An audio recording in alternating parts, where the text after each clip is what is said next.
Yo guys, today we're going to watch the cut content from AniNews for episode 2. So yeah, let's watch this. The entire arc of Season 3. After pretty much one-lifing the entire arc of Season 3, it's refreshing to see Subaru back on the struggle train again. I'm not True. gonna say I enjoy seeing him suffer more than I enjoy seeing him succeed, but it is more entertaining to see him overcome what seems like an unbeatable situation. Like, to not know which loop will finally be that successful one, that to me is where ReZero shines best. True. So, for Subaru to be back in one of those conflicts where you're just not sure whether he'll survive or not, I'm thinking we've definitely got a lot to look forward to. That said, the anime did skip out on a decent amount to get here. True. From the truth of Ram's condition to what the miasma actually is, there's so much more from this episode to talk about. There were even a few extra emotional moments from Yeah, I already knew that from Echidna. I kind of feel pissed, to be honest. Like, I'm not a novel reader, but I feel like that I would love to see a scene like that in the anime. Subaru's deaths too. So, if you want to know the full extent of what's happening in the story right now, stick around as we'll talk about all of that. Oh, and if you're interested in that time I got reincarnated as a slime, I've also been talking about that too. I haven't watched anyway, for a Episode while. 68, Overcome Sand Time, covering chapters 2 and 3 from volume 21 of the light novel. Prior to the group's departure, there were a few cutscenes involving a lot of the side characters, one of which was Roswell and Beatrice. Oh yeah, this one, they literally skip. Like, I didn't know it. I think they are talking about the witch factor. They were having a discussion by themselves, Roswell mocking Beatrice's switch to Subaru's side, and Beatrice countering with the fact her relationship with Subaru was far better than whatever relationship Roswell had with Mother. More importantly than that, though, was the confirmation from both Subaru now had a second witch factor within him. Their discussion surrounding it was incredibly vague, but two lines in particular really stood out to me. The first was Beatrice saying how there should be other candidates aside from Subaru, and the second was Roswell mentioning something about being overlapped. But none of them were as close as he was or overlapped. I couldn't tell you what any of it meant, but with Beatrice refusing to allow Subaru to gain any more witch factors, I'm assuming that caution stems from Subaru being at risk of losing his identity. Whatever that risk may be, so long as Beatrice was alive, Subaru would always be Subaru. After came a cutscene with Petra and Subaru, basically involving Petra complaining about how Subaru was going somewhere dangerous again. Oh, the headbutt. Complaints were absolutely justified, but to Subaru, this was a job only he could do. Even if there was someone better suited for the job than him, Subaru wanted his face to be the first Rem saw when she woke up. With every fiber of his being, he wanted to be the one who saved her. So, knowing just how selfish and egotistical such a reason was, Subaru was ready for Petra to hate him forever. Instead, she would headbutt him right in the stomach, her way of telling him she understood. All she asked in return was that Subaru come back like he always did. So, it was then that Subaru would make her a promise. He would promise that she alone would always get the privilege of being the first one to welcome him back. Aww. This brings us now to where episode 2 begins, the final steps of preparation for their convoy. The fact that this is a privilege, the privilege to welcome him back. Damn, he is that love. Now, the reason Subaru and Beatrice were placed on the side that needs protecting is because even with Beatrice, together their combat ability was only equal to Ram's. That's not What? Only equal to Ram? Only that? to say that isn't still impressive, but when compared to the likes of Julius and Amelia, it was best to leave the serious fights to them. Surprisingly, Julius would be included in this conversation with Roswell, mainly because Roswell had seen enough to trust him. Not only that, without Roswell even explaining anything, Julius had already assumed his concern for Ram was because of her constitution. It's then that Roswell would actually go on to explain the specifics, but before I talk about that, it's likely they're saving that for a future episode. That being the case, if you don't want to know, skip ahead to here. Now, for those of you that do want to know, after having lost her horn, Ram's body can no longer contain all the power she was previously known to be so gifted with. Oh. That in turn afflicts her body with this constant state of pain, persistently straining it under the weight of that power. It's only because she's so strong that she does a good job of hiding it, but if you've Damn. I thought the horn is her source of power, but no, the horn is just a source of control. Like the horn is just what makes her able to control all her magic. But now that horn is gone, that magic is just running rampant. Interesting. Ever wondered why she's so grumpy or why she can never help out with the chores properly? This is mainly the reason. Oh, is really okay. So, in a way, Ram's condition is pretty similar to Subaru's, except That it's like a it's like a what you call it's like a period, but way more painful and it's forever there. where Subaru has Beatrice to regulate his defective gait, Ram always had Roswell.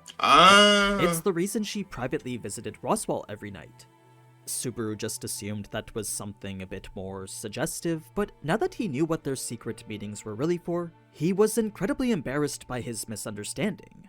Oh, okay. Now, the reason Julia... Dude, I think anybody will misunderstand, you know. Even if you see the context of it, it can't even you like we know that Roswell is trying to regulate the from the scenes because we have seen he regulate the mana of touching her horn or where her forehead. But still, that scene looks so suggestive still. This was involved in this conversation at all is because Roswell pegged him as the best substitute to regulate Ram-Zod. Oh, really? He so required someone who could manipulate multiple colors of magic, a talent Roswell assumed Julius had due to all the spirits surrounding him. Well, as we saw in the anime, while those spirits did still hover around him, the connection granting him their power was severed. Oh, If really? not for that, he would have helped out Ram for sure. It's for that reason Amelia would have to step in his stead. Beatrice too, as her knowledge would prove invaluable. Together, both should be able to assist Ram the same way Roswell did. It was then that Ram would show up with Rem.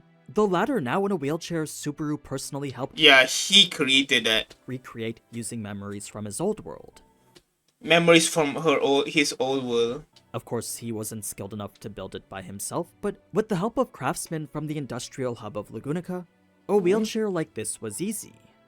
Subaru wanted to be the one to push Rem himself, but that was a task Ram quickly made clear was hers. For Subaru, that was a bit disappointing, but with his two newly freed hands, they would both be held by Amelia and Beatrice instead. Both were quick to recognize Subaru's pain, so in a heartwarming moment, they would do what was necessary to comfort him. In fact, with Petra wanting to do the same and Rem one successful trip away from being awoken herself, Julius, as a neutral observer, put it Surrounded by such beautiful women, you are truly blessed, but I cannot help but wonder what whether your two hands are enough to satisfy all this beauty. Julius. best. When all was said and done, though, it was an affectionate start to what would be at least a 2-month journey for them. Getting to the dunes took at least 20 days, a rather peaceful journey as the roads within Lagunica were safe. Still, Julius would be on watch while Subaru held the reins, an arrangement where the burden of reacting was on Julius. That didn't mean Subaru was allowed to lose focus either, though, as a single yawn was enough to garner a warning from Julius. To him, a telegraphed opening such as that was something he wanted to avoid. In the meantime, the two would have that discussion about Julius and his spirits, then after came a lengthy discussion about Reinhardt. They both Reinhardt. wondered who Reinhardt was before he was Reinhardt. Oh? Ever since Julius met Reinhardt back when they were 10 years old, in the 10 years since, Reinhardt hadn't changed a bit. The Reinhardt of today was the same fully developed, fully self-aware hero as the Reinhardt back then. Oh, damn, 10 years ago. Despite Subaru and Julius both having their own worries on what they were and weren't capable of, they wondered if Reinhardt, this pinnacle to humanity, ever felt the same. He certainly didn't back when he was 10 years old, but perhaps prior to inheriting his grandmother's blessing at the young age of 5. Either way, to Julius, Reinhardt was the person he looked up to most. He hoped one day to embody even a portion of his character. A portion, Now, 3 that's days insane. later, the group would arrive in Mirala, the self-proclaimed easternmost town in the world. Here they would arrive at that tavern, and in that tavern, Subaru would finally learn what miasma was. Okay. In short, miasma was just the word for mana polluted by something bad. The Oh. reason this was such a roadblock is because, just like breathing, mana is naturally absorbed by the body through a person's gait. If one is surrounded by an environment where that mana is tainted, then over time your body would react negatively as if taking in poison gas. Small amounts of miasma were generally okay, but when it came to the miasma here, this was about as dense as it got anywhere in the world. That being the case, prolonged exposure to it would undoubtedly cause your heart and body to be swallowed up by the pollution of it. What happened I wonder if it's related. Yeah, obviously it's related to Satella, but I wonder if the same thing that we saw in season 2 is miasma. Like generally, maybe it's something like that. Like maybe it's the same thing because we know that when miasma kind of like almost consumed Subaru was able to see some lot of memories, and I would assume that memories was consumed by the miasma, and I guess you can see that the way it works is probably that it consumed the mana. So the mana contains the information of the person, so that's why he gets the memories or see visions of other people when he was in that miasma. So that's what I'm going to assume. And yeah, I think that's the bad thing that we saw in season 2 when Satella come. and, well, apparently you just go crazy. Your heart and body deteriorate to the point you're not yourself anymore. This brings us now to a cutscene with the dragons, specifically the moment Joseph was added to the party. He was swapped in only after they arrived at Marula, mainly due to his species being far better suited for sandstorms. Patrash was a Diana dragon herself, so that meant she performed well in every environment. Damn, Patrash is the good of dragons. She was a breed said to be a descendant of the first dragon. Oh, what the fuck? Okay. Even if she wasn't though, there was no way she would be left behind no matter how hard Subaru tried. Reason being that the incident in Pristella left her upset.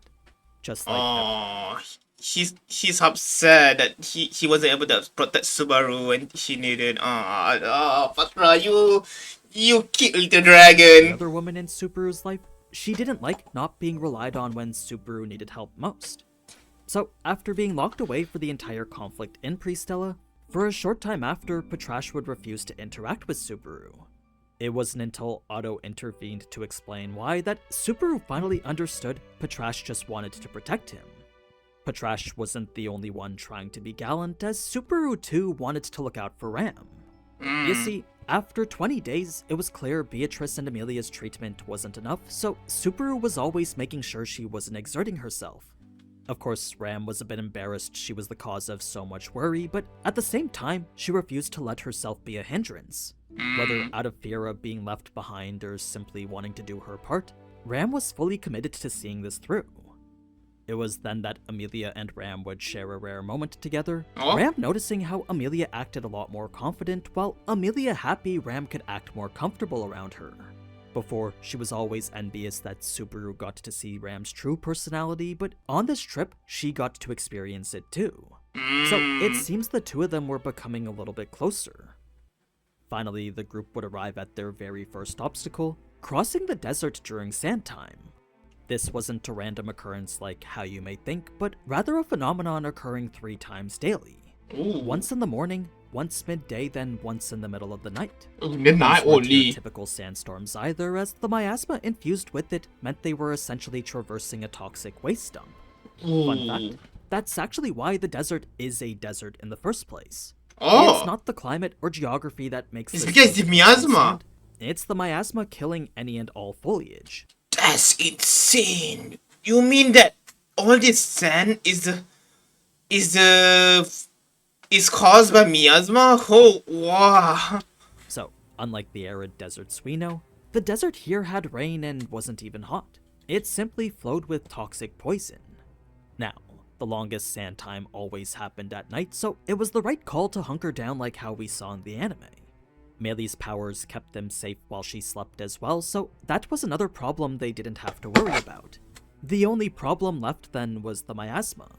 Based on how people were starting to talk less to each other, it was clear it was starting to cause fatigue and weariness. Oh, it's actually already start to affect them, but they didn't even show any of it in the anime. Not only that, there was a possibility the warp space not letting them get anywhere was a natural trap caused by the miasma. Perhaps like a bottomless swamp or the mirages you see in a real desert, this could be something similar. A naturally occurring threat to life that whoever built the tower just decided to take advantage of. The watchtower was, after all, meant to keep surveillance over the place where the Witch of Envy was sealed, so the question then was which came first, the watchtower or the trap? If it was the trap, that meant it wasn't made by humans, and something natural like that might not even have an answer on how to overcome it. In the end, Ram would be the only person who could find that answer, so despite being in extraordinary pain, she would lend her services anyway. This would actually turn out to be a multi-day endeavor, since not only did it require a lot of trial and error, the only times they could try was during one of the 3 sand times. 3 days was how long it took for them to finally reach a breakthrough. Makes me wonder what is that blue white beard. Because the fact that Ram was able to take control and see clairvoyance, like I don't think clairvoyance can just be used by some just like that into a being. Like what like but because there's so much mention of that white bird from both Echidna and light novel historian, and they didn't even give spoilers, so I genuinely don't know what the fuck is that. The birds which would lead them directly out of the sand time. You see, it wasn't natural for a bird like this to exist in such a harsh environment, so the only way it could possibly survive here is if there was some sort of secret. That was the reasoning for his choice to follow it, and sure enough, that secret was a hidden garden of sorts. Now, those flowers were actually parasites feeding off whatever creature the Orin bears were, since while they definitely had the silhouette of a bear, whatever lay underneath wasn't. You see, with the way the roots of the flower extended all the way around the creature's body, that merely gave it the form of a bear. The sunken eyes underneath made it clear that this was more like a walking corpse. What happened next was exactly as we saw in the anime, Joseph triggering a stampede of bears, the group fending them off with an impressive display of teamwork, then a flash of light vaporizing Subaru's head instantly. No one was able to call out what happened or even react, as everyone who saw it got vaporized the exact same way, the dragons included. So, in only a mere instant, multiple flashes of light had wiped out their party just like that. Of course, Subaru only bore witness to his, but that was the fate of the group in this loop. In the end, nothing remained but sand. Now, this type of death was rather unique, as when it came to after, usually Subaru would feel either pain, shock, or fear. He doesn't even Sometimes realize. it was an intense pain that made him want to cry, other times it was a blood-curdling shock, then finally there was the terror of losing everything. This time, however, Subaru felt none of that, instead realizing this was more of a kind death. It had happened so fast that he wasn't even able to perceive it. It was as if he just blinked then returned to the past. For Subaru, it wasn't so much the fact he died that was bothering him, but rather the fact his checkpoint was here. He was bothered by how little time to respond he now had. Yeah. And with the way everything repeated the exact same way it happened before, this to Subaru was the first time he'd experienced a reset he'd call a waste. Sure, there were plenty of times where he'd died failing to learn anything new from the previous loop, but this was the first time he'd found himself incapable of doing anything different. As they were now, they were on track to repeating the very same mistake they made the first time, all without having the opportunity to learn anything new. So, with very little room to maneuver at all, Subaru was worried his ability to return by death might have just been backed into a corner. Regret overwhelmed him as he knew no value was to be gained from his previous loop. Still, he would try to make the most out of it anyway, but as we saw, the outcome was unsurprisingly the same. True. Patrash's effort would be nothing more than a futile attempt to block the unblockable, merely prolonging what would have been quick and painless. Beatrice would then do all she could to support Subaru's limp body, while Subaru would do all he could to try and comfort her. When nothing of his physical body worked, instead, Subaru drew on something that wasn't part of his body. That's right, despite knowing this loop was over, Subaru would still use every bit of his remaining energy to use an invisible hand to wipe Beatrice's tears away. The second shot merely put Beatrice out of her misery first, while whatever remained of Subaru was left to the mob beasts. Subaru wasn't sure whether it was What? By the Mabis? You mean he died in the second death? He got killed by the Mabis in the novels? them that dealt the final blow or something else, but what he did know was his brain couldn't comprehend anything anymore. It was that confusion that he would quickly have to overcome, ultimately leading to the move which would save them. Subaru wasn't sure what the cost of doing so would be, but in the moment he activated his power, something inside him felt like it was being torn away. It was a far different feeling from all the other times he'd used it. Normally, the invisible hand would bring with it the intense feeling of having lost half his body, but for some reason what he felt here was nothing. If anything, he was just breathing a little heavier. Oh, It's not like that was necessarily a good thing though, since there was no benefit in getting used to a power that was undoubtedly harming himself.